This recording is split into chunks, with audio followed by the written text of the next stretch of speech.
सच्ची बात मानिएगा, जब संसार में कोई आपका साथ नहीं देता है तब वो इकलौते हरि ही हैं, वो श्री कृष्ण, वो श्री राम ही हैं जो आपके साथ आते हैं। ये सारे जो संसार के संबंध हैं ये तो बस अपनी खुशी के लिए हैं। पार्टियों में बुलाना हो गया, आप उन पार्टियों की जान होंगे, खूब बढ़िया होगा, आप अभक्ष भक्ष खाएंगे, उनके संग रहेंगे। पर जहाँ आपने अपने जीवन को सुधारने की बात करी तो जो लोग आपके मित्र थे वही आपके विरोधी बन जाएंगे। जहाँ आपने जीवन सुधारने की बात करी, जो लोग आपके पारिवारिक जन थे, स्वजन थे, जिनके आप बड़े प्रिय थे, उनके आप शत्रु बन जाएंगे। क्योंकि सत्य बात यही है, बहुत ही दुर्लभ होती हैं तीन चीज़ें: मनुष्यत्वम, मुमुक्षुत्वम, महापुरुष संश्रयः। शंकराचार्य भगवान कहते हैं कि मनुष्य का जन्म दुर्लभ हो, मानुष देह देहिनाम क्षणभंगुराः। ये मनुष्य की देह बहुत दुर्लभ है। गोस्वामी जी वर्णन करते हैं, बड़े भाग मानुष तन पावा, सुर दुर्लभ सदग्रंथ ही गावा। ये मनुष्य जन्म बहुत बड़ी कृपा है, क्योंकि ये एकलौती योनि है 84 लाख योनियों में से जिसमें हम अपने कर्म प्रारब्ध को बदल सकते हैं, हम अपने भाग्य को बदल सकते हैं। हम चाहे बनने को देवता बन सकते हैं और चाहे कीट पतंगा बन सकते हैं। ये केवल मनुष्य योनि में ही हो सकता है और किसी शरीर में नहीं हो सकता। और जो कैवल्य पद है, इस संसार चक्र से मुक्ति का भाव, वो भी केवल मनुष्य शरीर में ही हो सकता है। तो ये मनुष्य शरीर की सार्थकता क्या है? इस मनुष्य का मानव देह होने का सबसे बड़ा फल क्या है? तो वो है भगवान की प्राप्ति। कलयुग केवल नाम धारा, सुमिर सुमिर नर उतना ही पावा। ये जो कलयुग की रूपी समुद्र है, इसको पार करने के लिए नाम रूपी नाव ही आश्रय है, दूसरी कोई चीज़ आश्रय नहीं है। ये बात भैया हृदय से स्वीकार कर लीजिए। और जो नहीं स्वीकार कर पाता है वो तो फिर इस भवसागर में ही रह जाता है। पर सच्ची बात, बिल्कुल परमार्थिक बात, एकदम सत्य बात यही है कि इस संसार में प्रभु के नाम और प्रभु के अतिरिक्त कोई अपना नहीं है। जो लोग प्रेम कर रहे हैं वो भी अपने स्वार्थवश कर रहे हैं। किसी का किसी से कोई प्रेम नहीं, किसी का कोई सद्भाव नहीं है, केवल प्रभु ही अपने हैं। प्रभु जब तक उस रूप में रहते हैं, चाहे वो माँ बन के रहें, चाहे वो पति बन के रहें, चाहे वो बालक बन के रहें, तभी तक बढ़िया लगता है। पर जब प्रभु उससे निकल जाते हैं तो एक सेकंड उसको रखना हम बर्दाश्त नहीं करते। कहते हैं शरीर मिट्टी हो गया है। तो इसीलिए ये बात तो सत्य जान लो, मनुष्य का सबसे बड़ा हेतु, मनुष्य का सबसे बड़ा लाभ ही है सत्संग करते हुए, भजन करते हुए ठाकुर जी को, भगवान को प्राप्त कर लेना। यही हो रहा है। और अगर ये नहीं कर पा रहे हो तो बहुत बड़ा घाटा हो रहा है, बहुत बड़ा नुकसान हो रहा है। हमारी बाईसा के जीवन में ये नहीं है। हमारी श्री मीरा बाईसा इस मार्ग को जानती हैं, इसीलिए प्रभु से सच्चा प्रेम करती हैं। कोई कहे कि मीरा ने तो श्री कृष्ण को बस पति मानकर भजा, तो इससे उसकी मुक्ति हो जाएगी क्या? केवल पति मानकर नहीं भजा, परमेश्वर मानकर भजा, प्राणपति मानकर भजा, जगतपति मानकर भजा, तो मुक्ति होना तो स्वाभाविक है। केवल अपना पति नहीं, अपना संबंधी मानकर नहीं, इस पूरे जगत का पति जगन्नाथ मानकर भजा है। ऐसा भी वर्णन बाईसा में है। कांत भाव से तो ठाकुर जी को भज रही हैं, प्रेम कर रही हैं, पर साथ में ये भी जानती हैं जगदीश, ये जगदीश हैं, ये अंतरात्म दृक् हैं।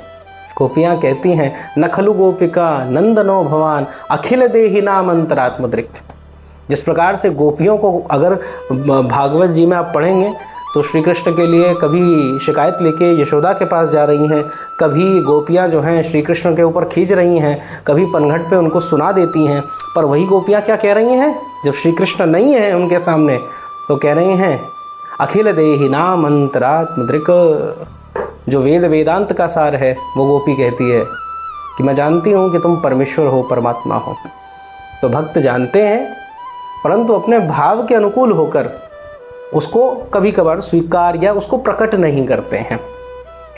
तो बाईसा का प्रेम तो बहुत अद्भुत है, पर हमने जैसे बताया इस संसार में कोई अपना नहीं है।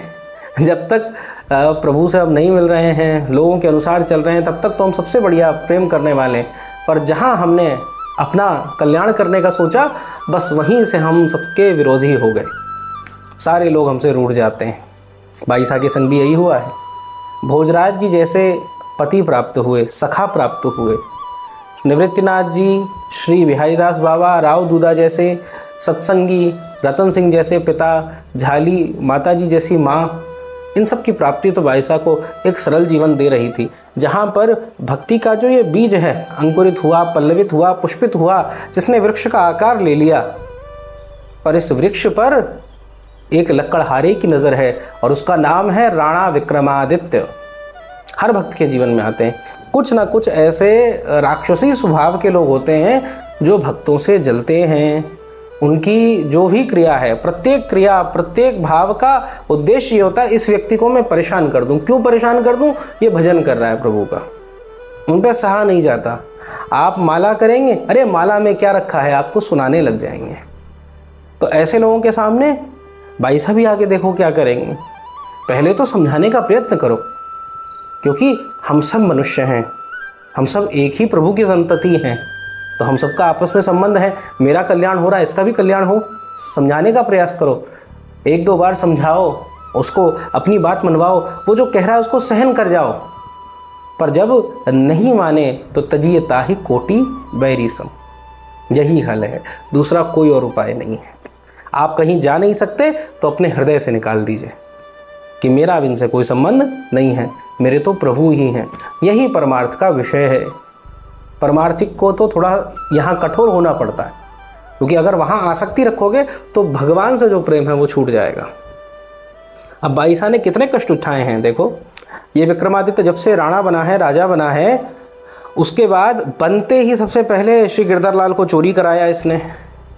फिर उसके बाद बाईसा की जो सखी हैं, उनकी सेविकाएं हैं, उनमें मिथिला, उसको जहर दे दिया। क्या बाईसा को पता नहीं है? मूर्ख है वो, सब जानती हैं, पर सहन कर रही हैं। उसके बाद स्वयं बाईसा को जहर दे दिया, उनके सत्संग में आने जाने पर रोक लगा दी। कई बार अपनी षड्यंत्र करी हुई दासियों को भेज दिया। एक बार तो तलवार से उनको मारने का प्रयास करा, पर सारे के सारे असफल रहे, कोई सफल ना हो पाया। तो अंत में षड्यंत्र करा, जैसे हिरण्यकश्यपु प्रहलाद जी को नहीं मार पाया तो होलिका से बोला तुम इसको चिता पे लेके बैठ जाओ और ये जल जाएगा। ऐसे इसने षड्यंत्र रचा। जब यंत्र तंत्र मंत्र काम नहीं करते तो षड्यंत्र आ जाता है।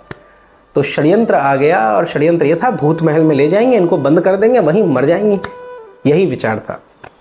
उसने अपनी माँ को इसके लिए मनाया। माँ का हृदय यद्यपि परिवर्तित हो चुका था, श्री हाड़ी जी का जो हृदय था बाईसा से लग चुका था, कहीं ना कहीं वो बाईसा से प्रभावित भी थी। पूरा महल प्रभावित था, पूरा चित्तौड़ प्रभावित था। यही भाई साहब इकलौते ऐसे थे जिनके अंदर नहीं हो रहा था। अब ये क्यों है? क्योंकि देखो, जहाँ सत्य है वहाँ असत्य भी है। हमारे यहाँ ये सिद्धांत है, जहाँ धर्म है वहीं अधर्म है। भगवान के ब्रह्मा जी की छाती से अगर धर्म प्रकट हुआ है तो पीठ से अधर्म भी प्रकट हुआ है। हर चीज़ रहती है। परंतु इसका एक और भाव भी है। क्या भाव? अगर ये सब हरकतें नहीं करता ये, तो बाईसा का महत्व तो कैसे पता चलता?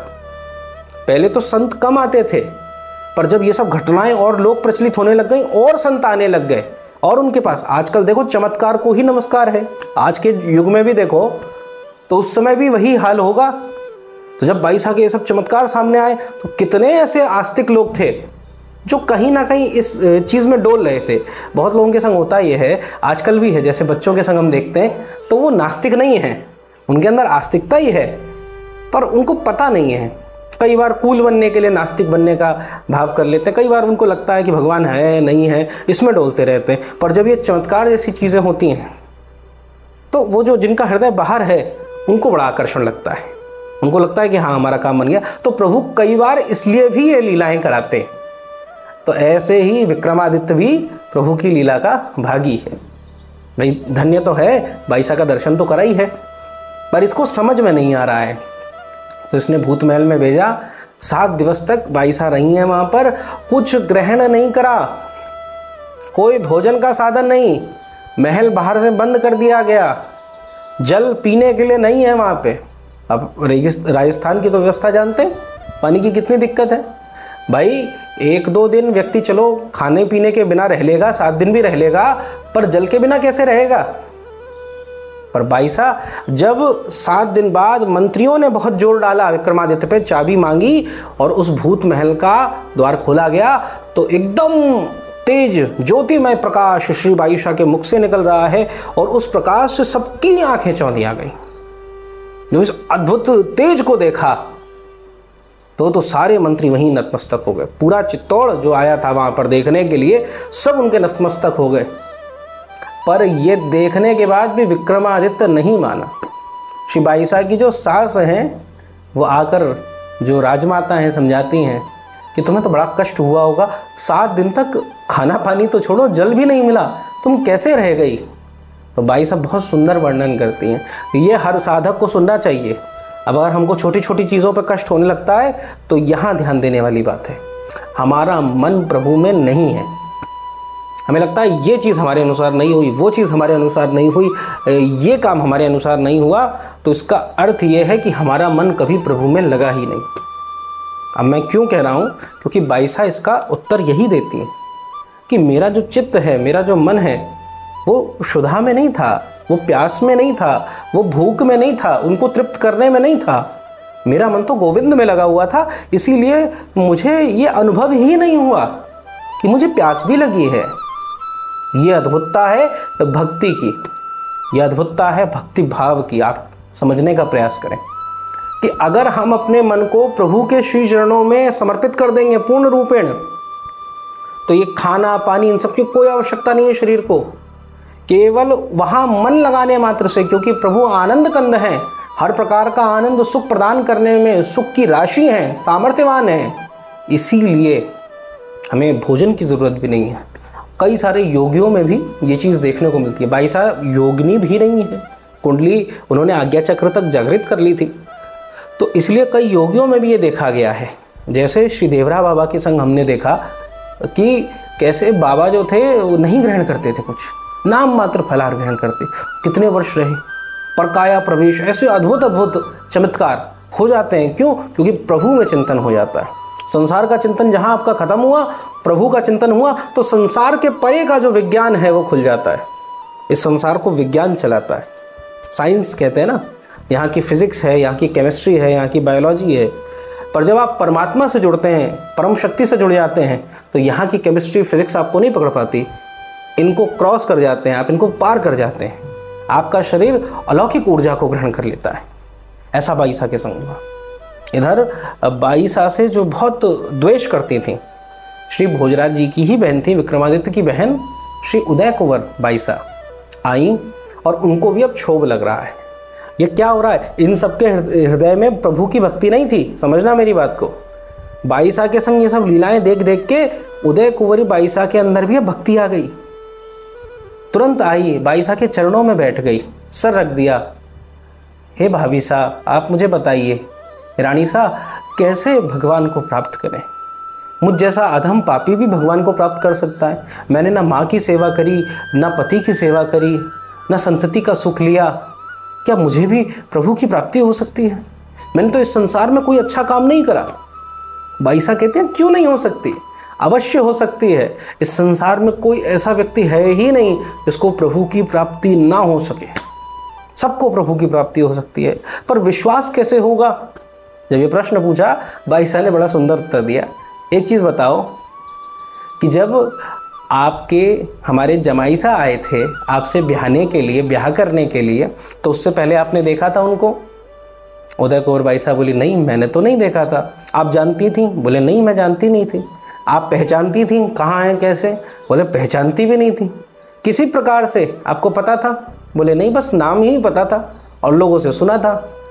तो ऐसे ही प्रभु के बारे में भी तो आपको नाम ही पता है और लोगों से सुना है, पर जब विवाह हुआ तो आपका प्रेम कितना अधिक हो गया। पर वो विवाह करने के लिए आपको विश्वास तो रखना पड़ा ना। ऐसे ही भगवान को यदि प्राप्त करना है तब तक विश्वास तो रखना ही पड़ेगा ना। अगर वो विश्वास नहीं करोगे तो इस प्रेम का अनुभव कैसे कर पाओगे? उदय कुंवर बाईसा तो चरणों में लूट गई, प्रणाम करने लग गई, जय हो जय हो, आपने तो मेरा जीवन संवार दिया, मेरे हृदय की जो संशय की ग्रंथि थी उसका नाश कर दिया। ऐसा अद्भुत चरित्र श्री बाईसा का है। तो इधर तो यहाँ पर सब लोग बड़े प्रसन्न हो रहे। विक्रमादित्य जो है अपनी एक प्रकार से जलन की अग्नि में जल रहा, उसको बाईसा से जलन हो रही थी। कारण क्या है? कारण यही है, इनकी जय जयकार हो रही है, मुझे कोई पूछ नहीं रहा है, तो ये जले जाए। और इधर श्री बाईसा पे तो बैरागन भाव चढ़ा हुआ है। श्री बाईसा कह रही हैं कि बाला मैं बैरागन होंगी, जिन भेषा मारो सांवरो रीछ है, सो ही भेष धरोंगी। हे ठाकुर जी, अब तो आप जैसो रीझ हो वैसो ही भेष धरूंगी।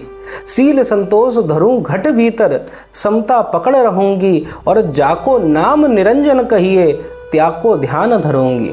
हे ठाकुर जी, अब केवल आपको ही ध्यान धरूंगी, आपकी ही होकर रहूंगी। और एक रुद्राक्ष की माला भगवा वस्त्रों को धारण करके बाईसा पूर्ण रूपेण मानो विरक्ति को स्वीकार कर रही हैं। यद्यपि अब तक खूब श्रृंगार करती थी, पर अब विरक्त भाव से। इसका एक पक्ष तो ये हो सकता है कि जब भोजराज की मृत्यु हो गई थी तो काफ़ी लोग ये विरोध करते थे, तो कहीं ना कहीं बाईसा को लगा होगा इन लोगों को क्यों कष्ट देना है। तो और दूसरी बात ये कि साधु संतों का जैसा वेश होता है, भाई प्रभु को प्राप्त कौन करते हैं, संत करते हैं, तो इनका जैसा वेश होता है वैसा वेश मैं रखती हूँ, तो मुझे भी क्या पता प्रभु की प्राप्ति हो जाए। यद्यपि इनको भगवान दर्शन दे चुके हैं, ब्याह हो चुका है, सारी लीलाएं हो चुकी हैं, ये अद्भुतता है। और जो विक्रमादित्य हैं, इनके सामने एक बहुत बड़ी चुनौती आ गई। ये बहादुर शाह गुजराती नामक एक शासक थे गुजरात के, इन्होंने आक्रमण कर दिया चित्तौड़ पे। अब क्योंकि विक्रमादित्य ने जो अच्छे सामंत थे, मंत्री थे, उन सबकी तो सुनता नहीं था, पहलवानों को बैठा दिया था, चित्तौड़ को हार का सामना करना पड़ा। और वहाँ पर उस गुजराती बहादुर शाह गुजराती ने सब कुछ घेर लिया। हुमायूं इधर मदद करने आया, क्योंकि इधर पहले जो हाड़ी जी थी इनका मुंह बोला, एक प्रकार से भाई का संबंध था, उसको उन्होंने शय दी थी, कभी मदद करी थी। तो हुमायूं मदद करने के लिए आया, परंतु वो रुक गया, क्योंकि उसको बहादुर शाह इसने पत्र लिख दिया कि मैं तो जिहाद कर रहा हूँ, और जिहाद कर रहा हूँ, यहाँ पे चित्तौड़ हिंदुओं का विरोध कर रहा हूँ, और तू आ रहा है तो ये अल्लाह को बुरा नहीं लगेगा। ये पत्र पढ़ के हुमायूं भी एक तरफ हो गया, चित्तौड़ अकेला पड़ा, और उस समय हार का सामना करना पड़ा। जो जो जगहें महाराणा सांगा ने अपने वीर पुरुषार्थ से जीती थी, वो सब जगह चली गई, पर विक्रमादित्य के ऊपर कोई प्रभाव नहीं है। इतनी बड़ी हार हो गई, सारे सामंत मुंह लटकाए रह गए, जितने सब लोग राजपूत परिवार इनसे जुड़े हुए थे, उनका इनके ऊपर से विश्वास हट गया। परंतु इसकी बुद्धि सुधरी नहीं और बिगड़ी। इसके मन में आया सारे अनर्थ का मूल कौन है, मीरा, कि मीरा बाई ही सारे अनर्थ का मूल है, इसीलिए अब मैं कुछ ना कुछ करूँगा। मैं स्वयं अपने सैनिकों के लेके जाऊँगा। जंगल गया और वहाँ से एक जंगली शेर जो होता है उसको पकड़ के ले आया, और जंगली शेर को लाया, और षड्यंत्र क्या रचा कि अब इसको मीरा के ऊपर छोड़ दूँगा। अब विचार करने वाली बात है कि चित्तौड़ की धरती, जो हिंदुआ सूर्य जिसको कहते हैं, वो धरती हार का सामना कर गई, उसको हारना पड़ गया। परंतु अभी भी विक्रमादित्य की बुद्धि शुद्ध नहीं हो रही है, उसको अभी भी उनसे द्वेष लगा हुआ है। और क्या करा उसने, 22 के कक्ष के बाहर सैनिकों के द्वारा भिजवा दिया उस शेर को, पेड़ा खुलवा दिया। जो ड्योढ़ी वाले थे वो तो डर के भाग गए, जो वहाँ सैनिक उपस्थित थे कुछ लोग तो किसी कार्य से गए हुए थे, और शेर तुरंत अंदर जाता हुआ, उधर श्री गोमती बैठी थी, श्री मीरा जी की दासी सेविका, उसने देखा कि ये बाईसा आप बचिए बचिए, शेर आ गया, नाहर आ गया। अब भैया सब लोग हड़बड़ी मच गई, कभी इधर गंगा भागे, कभी चंपा भागे, कभी चमेली भागे, अरे बचाओ बचाओ बचाओ, शेर आ गया है, शेर आ गया है। हड़बड़ी दौड़ मच गई, द्वार बंद करे जाएं, और द्वार बंद करने के लिए जैसे गए, उधर शेर बहुत तेज गर्जना करके ऊपर कूद पड़ा। भाई साहब ने कहा रुक जाओ।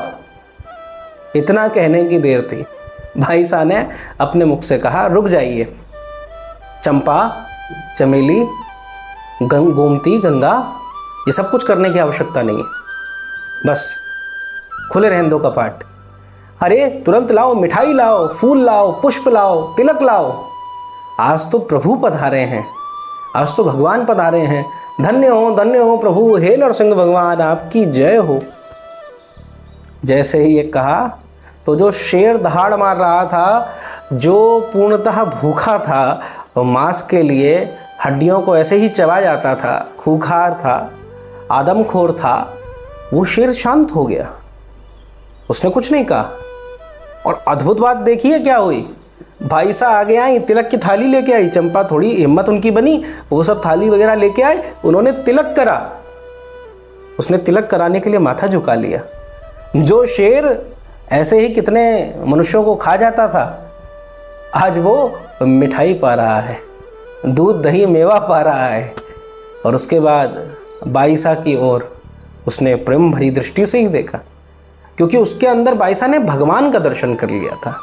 हमारे श्री नामदेव महाराज को देखो, जब एक बार उनको रात्रि के समय जा रहे थे, भूत के दर्शन हुए। बड़े बड़े लंबे लंबे हाथ थे, काला काला शरीर था। हमारे श्री नामदेव जी ने ये नहीं कहा भूत आया है, जय हो लंबकनाथ, लंबे लंबे प्रभु आपके हाथ हैं, मेरे श्री पांडुरंगा श्री विठल देखो आज भूत बनकर आए। एक कुत्ता बेचारा उनकी रोटी लेके भाग गया, नामदेव पीछे पीछे दौड़ रहे हैं, अरे भैया यार रोटी में घी तो लगवाओ, हे प्रभु इसको तो पाके जाओ। प्रत्येक जीव में प्रभु का दर्शन करना, हरि ही सर्वत्र सर्वदा। हमारे यहाँ शास्त्र कहते हैं भगवान हर समय है और हर जगह है, हर समय है, हर जगह है, हर जीव के भीतर है, बस देखने की देर होती। तुलसी ने देखा, सिया राम मैं सब जग जानी, करहूं प्रणाम जोरी जुग पानी। जब देखा तो फिर वो राम भी प्रकट हो गए। देखने की दृष्टि का है और इसमें सामर्थ्य भी चाहिए। इसका अर्थ ये नहीं है कि आप लोग जाओ और हाथी के सामने शेर के सामने खड़े हो जाओ, प्रभु जय हो जय हो। बाहर तो हम ढोंगी कर रहे हैं, अंदर से वो विश्वास है नहीं, तो ऐसे नहीं करना।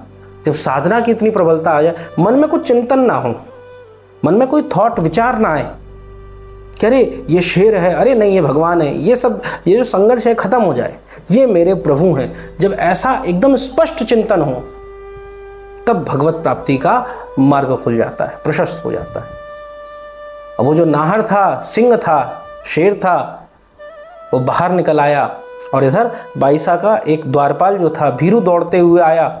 शेर ने गर्जना करी, वो तो घबरा गया, बाईसा के चरणों में लौट गया, कहने लगा आप मुझे क्षमा कर दीजिए, मैं होता तो अपने प्राणों को दांव पे लगा देता, पर मेरे रहते हुए आपको इतना कष्ट उठाना पड़ा। बाईसा तो आशीर्वाद देने लग गई, अरे तेरे तो खूब भाग खुले, आज तेरी वजह से मेरे प्रभु का दर्शन हो गया। अब शेर ने अंदर किसी दासी को कुछ नहीं कहा, उस भीरू जो द्वारपाल है उसको भी कुछ नहीं कहा, बाहर जो सैनिक उसको पिंजड़े में बंद करके लाए थे उनको वो खा गया। अब जब ये नाहर की घटना कि वह कैसे वो जंगली शेर जिसको विक्रमादित्य स्वयं अपनी निगरानी के सामने कि हाँ जंगल से ही आया है, वो भी बाईसा को कुछ नहीं कर रहा था, उसके अंदर कोई फिर ये नहीं आया, कोई ताप आया हो, उसको और क्रोध आने लग गया, अरे इस जादूगरनी का जादू तो वहाँ पे भी चलता है। उसको उसमें भगवत भक्ति नहीं दिखी, उसमें प्रभु का दर्शन नहीं हुआ, उसको बस ये दिख रहा था ये एक जादूगरनी है, वशीकरण तंत्र जानती है और ये वहाँ पे भी अपना जादू कर लेती है। तो देखो समझने वाली बात यह है, एक व्यक्ति जिसकी बुद्धि बिगड़ जाए ना, फिर उसका कुछ हो नहीं सकता। अंतोगत्वा सारी दासियां आई, जितनी बाईसा के सेवक थे सब लोग आए और बाईसा से हाथ जोड़कर निवेदन करा, बाईसा चित्तौड़ में हमारा कौन सा खजाना गड़ा है, हम यहाँ क्यों रह रहे हैं। बाईसा ने कहा देखो भैया अपना प्रारब्ध तो भोगना ही पड़ता है। बाईसा पर अब मेरी आज्ञा, मेरी आप एक बात मानो, आप श्री मेड़ता में श्री वीरम देव जी को पत्र लिखो कि अब हम वहीं चलेंगे, वहीं उनके पास रहेंगे।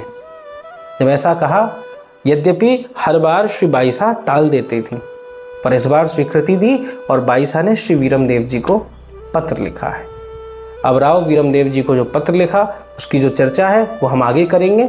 आगे श्री ये जो विक्रमादित्य है और प्रताड़ित करने का प्रयास करेगा, तब बाईसा अंत में परेशान होंगी और तुलसीदास जी को पत्र लिखेंगी, उसकी चर्चा भी हम आगे के सत्संग के भाव में करेंगे। तो हमें इतनी सारी चीज़ें समझने को मिलती हैं, सुनने को मिलती हैं। हम आपसे एक निवेदन करते हैं, आपने ये पूरा विक्रम सुना, पर आपको याद कितना रहेगा, आप जीवन में कितना इसका प्रयोग करोगे, समय ऐसा ही तो निकल गया। इससे एक बहुत बढ़िया चीज़ कर सकते थे। हमारे पुराने जितने साधक थे, हमने पहले कथाओं में जितने साधक देखे हैं, सब ये करते थे। श्री राम सुखदास जी के यहाँ भी हो या फिर कोई भी अच्छे संत के यहाँ हो, तो क्या होता था, एक आप डायरी या कॉपी या पेन लेकर बैठें और ये जब सत्संग होता है इसमें कोई भी अच्छा मोती, अब हमें भी नहीं पता हम क्या बोलेंगे, सत्य बात यही है, श्री बाईसा का ग्रंथ सामने है और वही प्रेरणा जो होगा वो बोला जाएगा। इसमें हम विचार नहीं करते, सोचते नहीं। तो कुछ भी आपको अच्छा लगे, ठाकुर जी का संकेत मानकर, महादेव का संकेत मानकर उसको अपने जीवन में उतारिए। हमारा कहने का अभिप्राय यह है, आपने अपने जीवन का आधा घंटा 1 घंटा समय दिया और उसके बाद कुछ लाभ नहीं हुआ, तो ये तो थोड़ा गलत है ना। इसीलिए मेरी बात मानिए, एक कॉपी एक पेन लेकर अवश्य बैठिए और उसमें देखिए, सुनते जाइए, जो बात अच्छी लगे उसको तुरंत नोट कर लीजिए, उसको लिख लीजिए। अच्छे साधक की निशानी है ये। जो साधक भगवत प्राप्ति के मार्ग पे चलते हैं उनकी निशानी है ये। हम आजकल देखते हैं कथाओं लोग सुनने खूब जाते हैं और उसमें पंचायतों में लग जाते हैं। कैसे पंचायत कर लेते हैं? हाथ में वो कॉपी नहीं है, कलम नहीं है, कथा सुनी वो याद भी नहीं है, इसीलिए नहीं है। ये क्रिया जो है आप अपनाइए, हमें खुद स्वयं इससे लाभ मिला, इसलिए आप भी इसको अवश्य करें। और बाकी ठाकुर जी खूब मंगल करें। 22 का चरित्र हम लोग आगे पुनः श्रवण करेंगे। श्री वृंदावन बिहारी लाल की जय, श्री राधा वल्लभ लाल की जय।